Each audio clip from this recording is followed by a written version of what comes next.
Hi, I'm Norman Liss. The name of the program is The Way to Go. I invite you to join me each week at this time as we explore places to go and things to do. An interesting little trip today to the Hudson River Museum because the Hudson River Museum has embarked on a science initiative. We're going to find all about it today because my guest today is the director of the Hudson River Museum, Philip Verre. Philip, science initiative, Hudson River Museum. Why is the Hudson River Museum at this time going to put its emphasis on science? Well, actually, it's part of our long-standing and our founding tradition. As you know, Norm, when the museum was founded in 1919, our original name was the Yonkers Museum of Science and the Arts. So there's always been that emphasis on science programming as well as on art and history programming. So we've been a museum of art, history, and science for our 78-year history. It was back in 1994, on the occasion of the museum's 75th anniversary, that the board and staff decided to look at its programmatic energies and resources for the rest of the decade and into the next century and see what could we do, what was needed. And concurrent with that research was the fact that the museum was receiving a lot of phone calls from teachers and parents and school administrators saying, what do you have in science programming and science exhibitry for my kids, for my fifth grade class, etc. So we realized that there was an incredible need out there, and we decided to do some more research and come up with what is called the Science Initiative, which was basically a 2 to 3 year research project, which we're just now implementing in 1998. How long is this going to last? Into the future? Into the future, I hope that the Science Initiative will be, as I mentioned, will be implemented this summer, and we have some wonderful plans which lie ahead for the years 1999 and 2000. I expect the Science Initiative to be a major part of the museum's programmatic mission for well into the next century. But you're well into it right now. A few weeks ago, Steve Ruff, who is your science coordinator, was here. We did some science experiments. Made me look intelligent. Steve makes a lot of people look intelligent. But actually, Steve, the employment of Steve Ruff, our science coordinator, is one of the results of the Science Initiative. We realized that we were going to introduce a significant science programming that we had to hire a staff. Before then, much of our staff had background in art history and art and education, but we really didn't have a core science department. So Steve Ruff represents the major commitment to the staffing of a science department. Does this mean that you're going to de-emphasize some of the things that you have featured in the past? Nope, absolutely not. In fact, instead of de-emphasizing, I envision this approach as emphasizing and enhancing each of the three disciplines, the art, history, and science. As you know, we're about to embark upon the restoration of our Glenview Mansion, which will bring to life, once again, that beautiful Victorian mansion and from the perspectives of art and history. And with the Science Initiative, I just see the museum improving the quality of what it offers in those three areas of American art and history as well as science. You're going to devote more of your exhibit space to science than you have in the past? That's definitely a new addition to the museum's programmatic mission and its scheduling, is that perhaps every 18 to 24 months, we will install a major science-based exhibition in the Lower Main Gallery, which is our major space. And we'll either do that during the summer when families and camp groups could use it, or in the fall as a major attraction for school groups. You work so closely with the schools, don't you? Your emphasis is on schools and family, isn't it, as far as the museum is concerned? I would say our two primary audiences are first and foremost school and camp groups, and about 25,000 school and camp groups, which represent close to 30% of our overall visitation, come through the museum every Tuesday through Saturday. And then during the summer, we're overrun by camp groups, which are looking for an alternative to the arts and crafts that they might experience on site, so they come to the museum. We have a planetarium, as you know, and now this exhibit, which just opened this past July, called the Experiment Gallery, gives them an opportunity to conduct some experiments, etc. 26 different, that Steve told me, 26 different hands-on interactive exhibits going on. Which really introduce a lot of our visitors for the first time to different scientific principles, electricity, light, Marvelous. weather, etc. And what's key to it, and what really makes it exciting and work for our particular audience, is that it is hands-on, that you have to contribute. You're not there passively absorbing or not absorbing what's on the walls or what's in the gallery, but in fact you make a contribution to the completion of the experience. It's worth a second and third visit. There's so much to see and so much to do. I was impressed also when I was there that junior docents that you have, youngsters who are very knowledgeable, very friendly, and very involved. This is part of your program. It's been going on for some time, hasn't it? Yeah, well, the docent program in general is our core of volunteer educators, and we have an adult docent program for 15 years now, and about 4 years ago we instituted the junior docent program, primarily drawing from Yonkers schools and those schools immediately around the neighborhood, and these young men and women were trained to be tour guides, to be demonstrators, to be gallery assistants, and they're in the galleries during the week, on weekends, helping people through exhibitions, answering any questions they may have, and they've been a wonderful addition to the museum. They're so knowledgeable and gracious. And they've really changed the personality, and what's been problematic for us, and a problem which they have solved, is that on weekends when the senior staff is not there, we're there Monday through Friday, the junior docents come in and make people feel welcome, and they know where to go, where the cafe is, or can we help you with a problem. So they are knowledgeable and gracious, a very good description of that core. One of the things when I talk to restaurant people is what's more important, the food or the ambiance, the presentation. And not too long ago, I interviewed Eric Asimov, who's one of the food critics at the New York Times. And I said, well, what do you look at when you go into a restaurant? He says, well, service is so important. The food's very important. But if you don't have good service, and if the place doesn't look right, if the ambiance isn't right, if it doesn't smell right, as he put it, there's something wrong. And I think it's important when you come to a museum, it shouldn't be static. You shouldn't just walk into a place. There should be people there who are going to make you feel at home and welcome, and not off-putting as so many museums are, I think. We have a definite belief in that our museum, like any other business, should be customer-oriented, and we go to great lengths to train our staff to make the visit pleasant, to make it informative, to make it worthwhile. And it works. Thank you. And not only junior docents, but maintenance guards, gift shop, etc. It has to be a buy-in by everyone who works at the museum. You know, when I come in there, and I'm there fairly often, as you know, the receptionists, the guards greet me like a long-lost friend. I'm never sure whether they really know me or if they just say hello, but I'm there so often I think they know me by now. I think they do. Let's talk about the Science Initiative. What does it involve? What's entailed, and what's the first part of it? Okay. Well, basically, the priorities of the Science Initiative are, number one, to increase the number of science programs and exhibitions we have at the museum. So that could be seniors in the arts programs, family programs, as well as major exhibitions. Number two, as you know, we have the Andres Planetarium, which has also been a long part of the museum's history, that we are going to enhance the planetarium from the perspectives of technology, staffing, and programming, because that will be an important part of our component. Number three is to build a science staff, and we talked a little bit about that already with the hiring of Steve Ruff.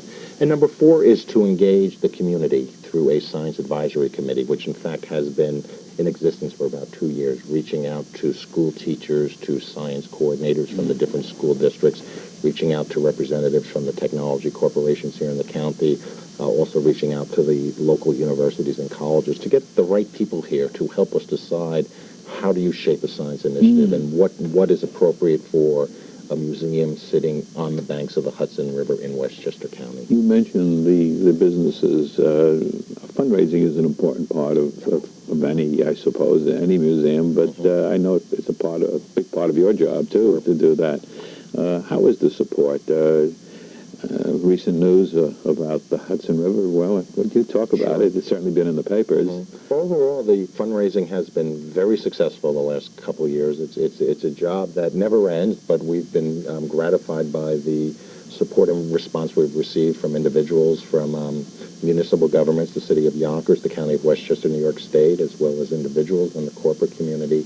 But specifically in terms of the Hudson River Ramen, the specific exhibition we want to incorporate into the Science Initiative entitled Hudson River Rama, the designation by President Clinton of the Hudson River as one of the 10 American heritage rivers obviously will not hurt, because it's going to direct some significant federal funding to the river, and that will be everything from toxic cleanup to development of tourist and cultural strategies up and down the river. And since our name is the Hudson River Museum, and we lie just about 50 yards from its bank, I think we would be an appropriate candidate for some of that funding.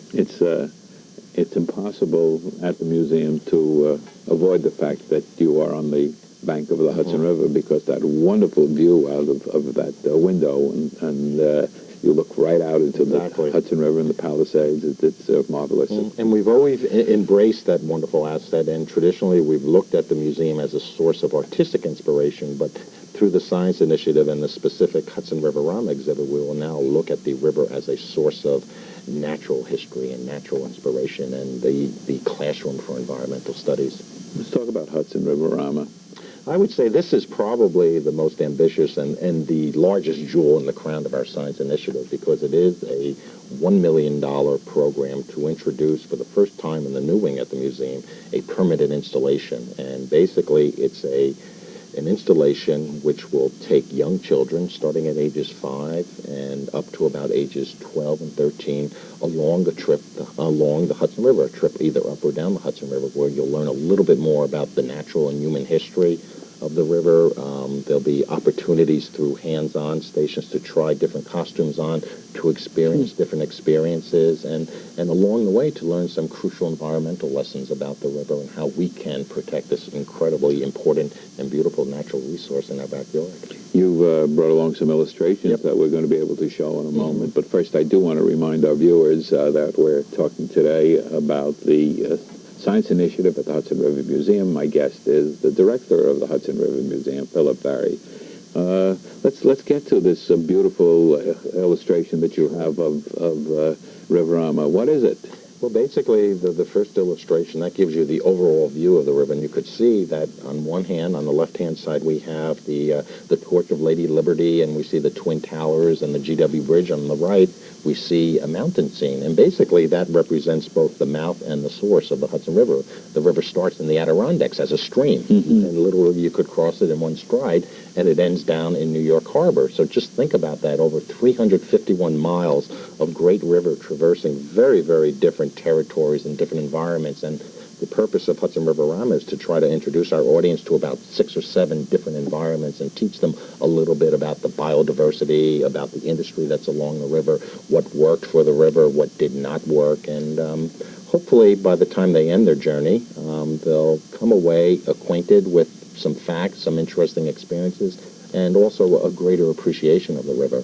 And the way the exhibition is shaped, as it's in a circular space, you could either start in the Adirondacks and climb down the river, or you can actually start in New York Harbor and work your way upriver.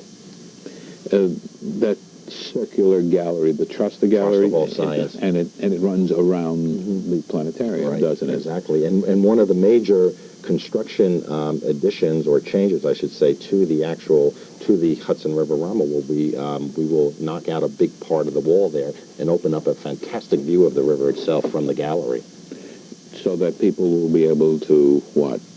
So not only experience what they're doing in the gallery, but take a look out and see the actual river. And what we probably do there is, hopefully through different types of interactive talk, a little bit about tides, about currents, about channels, about transportation up and down the river, etc. So when is this going to open? We're looking today at color illustrations. Another one right here we could look at. But when is it actually going to open? We're looking at late 2000, early 2001. So this will be our contribution to the Millennium Madness in the museum world. But it will take us that much time to raise the money and actually fabricate what you see on these panels. What is this one showing? This gives you an interior shot of the exhibition and gives you some of the environments that our visitors will see. And you might go through a salt marsh. You'll be going through a sandy bank. You'll actually be scaling the Palisade, which lie right across from the Hudson River Museum. You'll be doing a little fishing. You'll be doing seining, which is a type of net fishing, to see what you'll catch. You'll get through a hands-on demonstration, a little bit better understanding of the fact that the river is an estuary. That is its title. So the tide comes in, the tide goes out. Some people don't understand that, Mm-hmm. and that's an important part of the natural makeup of the river. So basically, there'll be 6 stations at 6 different environments, and at each environment, you'll be asked to do something. You'll learn something new. You'll learn a little bit more, let's say, about the plant life or the animal life, and of course, the fish life in the river. And complementary to that, obviously, the great impact on the river has been the human impact, and we need to understand our role, and also understand how can we balance a better role between ourselves and the natural residents of the river and in the river. I'm interested in the fact that it won't open until 2 years from now, actually. So much time and so much planning. It's obvious from these color illustrations that first you have to start with a plan and then a vision, I suppose. It takes that long to put something like this together. In the museum business, if you're going to organize your own exhibition, a 2 or 3 year planning and implementation time is fairly common. And the Hudson River Rama project grew out again of the Science Advisory Committee, where we as a group sat down over a 6-month period and talked a little bit about, well, how can we introduce science programming? What is needed in the county? And then we turned that over to a very talented exhibition designer who, by the name of Fred Ellman, who lives in Tarrytown and works in Irvington, and he started to develop some very specific plans and is responsible for the illustrations our viewers are seeing today. You also mentioned that part of the need for it to take that long is fundraising. Where do the funds come from? Well, funding for Hudson River Rama and the Science Initiative have been coming from a variety of sources. We were fortunate enough in 1995 through the efforts of Senator Nicholas Spano, who represents the museum's district, to get a $75,000 local initiative grant to kick off the Science Initiative. And some corporations such as Bell Atlantic and Fuji and Texaco have contributed since. Specifically, the Hudson River Rama is going to cost us $1 million, we figure, Norm. We have applied to the National Science Foundation, which is a federal agency, for $250,000. We hope to raise an additional $250,000 from our corporate and individual community here in the county.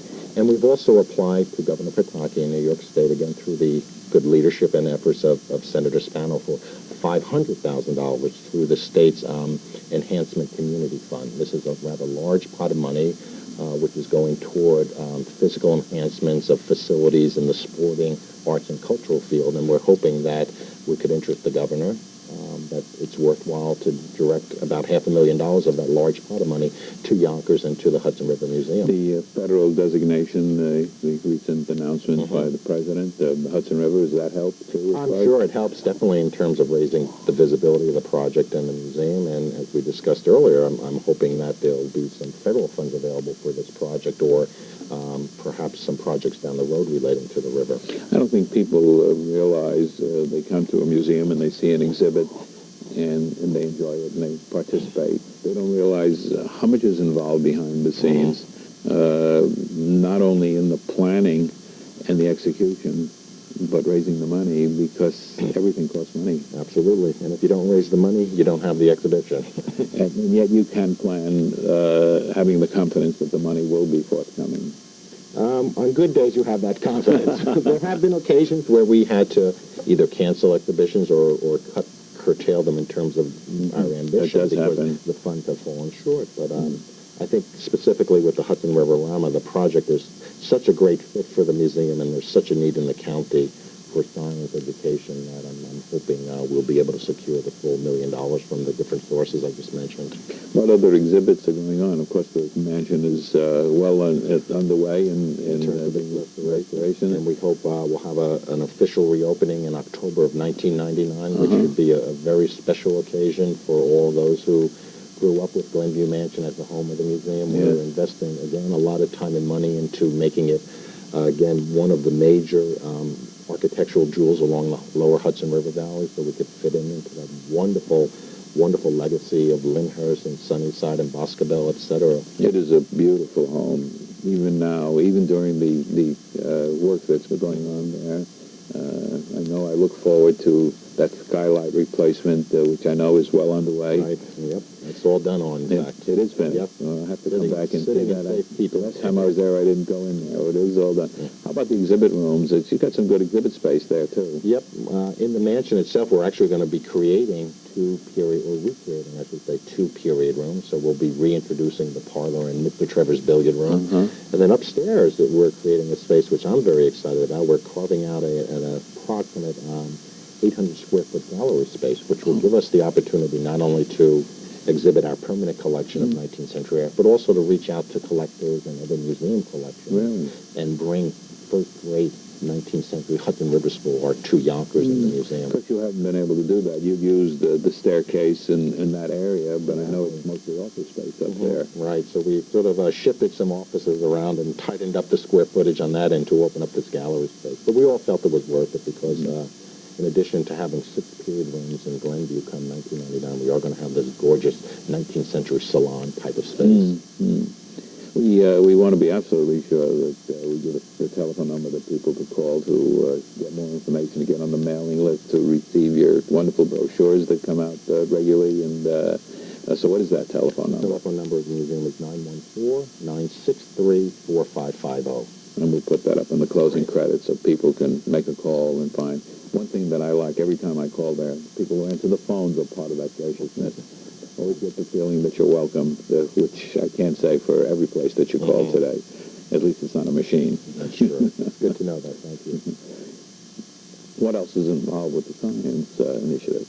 Well, I think another component is also the enhancement of the planetarium. We've had a planetarium at the museum since the 1940s, and with the construction of the new wing in 1969, we've had the Andres Planetarium, which remains the only public planetarium in Westchester County. So part and parcel with the Hudson River Rama, we want to make sure that we enhance the planetarium so we can continue to tell the story of the stars and space travel and space technology to our 100,000 viewers and visitors a year. But we also look upon the planetarium as a theater. So I'd like to think when we develop the Hudson River Rama exhibit, there'll actually be a presentation in the planetarium itself on the Hudson River. I have the ambitions of an IMAX type of setting, but I don't think we have the money nor the space to use that technology. But I think the planetarium can become a theater as well, so I'd like to think that we will develop a story on the Hudson River, which will be shown during the time of the Hudson River Rama. It's I enjoy the planetarium shows. You change them regularly, you change with the seasons. Are those really created by your staff?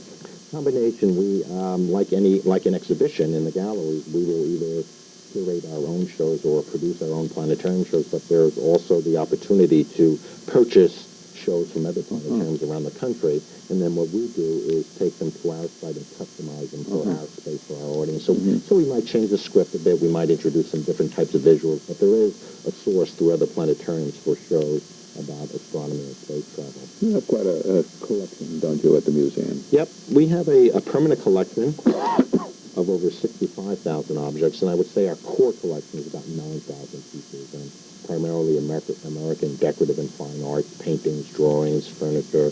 Also, we have a significant photography collection of the 19th and 20th century, and also a major costume collection dating from about 1850 to 1920. How often do you get to show it?